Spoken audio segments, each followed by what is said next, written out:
Okay, name is Corporal Chad Martinka, C-H-A-D M-A-R-T-I-N-K-A. Okay, this afternoon, officers at 322 received a call of a family disturbance in about the 7500 block of St. Amant Place. When officers arrived, one of the parties refused to exit the residence and speak with the officers. It was later determined that the subject could possibly have weapons inside the residence. Due to the fact of him refusing to exit the residence and with the possibility of weapons, we do consider this what we call a barricaded subject. In response to that, we do notify our SWAT team. The SWAT team then arrived on scene. They attempted to make contact with the subject on numerous occasions with no answer. Feeling that there might be something wrong with the subject on the inside, SWAT did make entry on a check welfare. Once inside, they did locate a white male with injuries that were incompatible with life. At this time, we do not feel like there's any threat to the public. We do feel like this is an isolated incident. Okay. What questions do y'all have?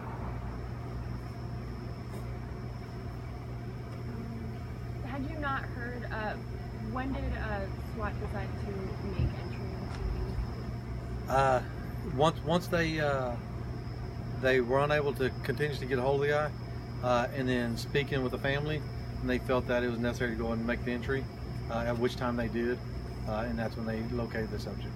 Did the subject respond to any attempts to make contact at all? No, he hadn't responded since for quite a while.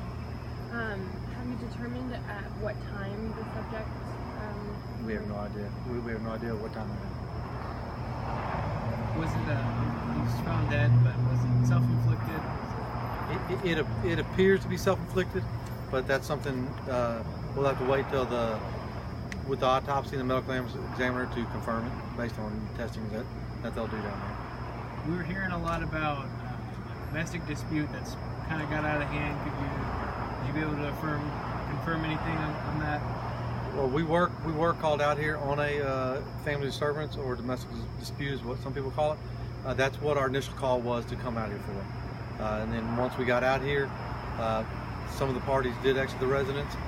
One subject did not, and that's what led us to the outcome that we ended up at.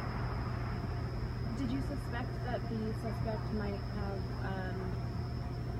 any intentions of harming themselves? Nothing that we know of. I mean, but that's that's speculation. I mean, there's everybody can speculate one thing or another and second guess, but at this time, we didn't have any reason to believe earlier, but due to the fact that him not exiting the residence whenever they were trying to make contact, and everybody else did, and then the possibility of there being weapons, we do it in the safety of everybody involved to try to go in and get in there, and because if somebody is injured, we want to be able to administer first aid as quickly as possible. Did you have crisis negotiators on communicate with the subject at all? They attempted. The hostage negotiators were here. Once SWAT is called, that they're part of the call out, and so they did arrive, and they've been attempting to communicate with the subject the entire time. We heard a loud, I'm assuming, was that a flash bomb? It would be a flashbang. Flashbang? Yeah, it's whenever they're ready to make entry, and in that way that gives the SWAT team members a chance to make the entry.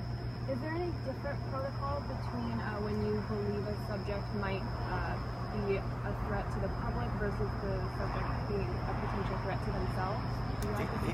It all depends on the containment of the situation. If we're contained in a certain residence, all that what we're going to do is determine on if we feel like the subject's going to be a danger to the surrounding public, then we're going to widen our perimeter. We're going to keep people back a lot farther away. Depending on what kind of weapons that they possibly might have, we're going to be out of range of those type of weapons. It's different if you're talking about somebody that has a knife, and it's different if you're talking about somebody that has a high caliber rifle. These two totally different situations and scenarios. But our ultimate goal is to try to talk the subject into coming out and have a peaceful ending. I mean, that's the best case scenario for any situation we go to. The last thing we ever want to do is to have a situation where somebody feels like there's no other way out, or for some other reason they just feel the need that they must take their own life. That's not what we want, and that's obviously the worst case scenario. You got to feel for the family. That's not something they asked for, but it's now something that they will have to continue to live with and deal with for the rest of their lives. Anything else?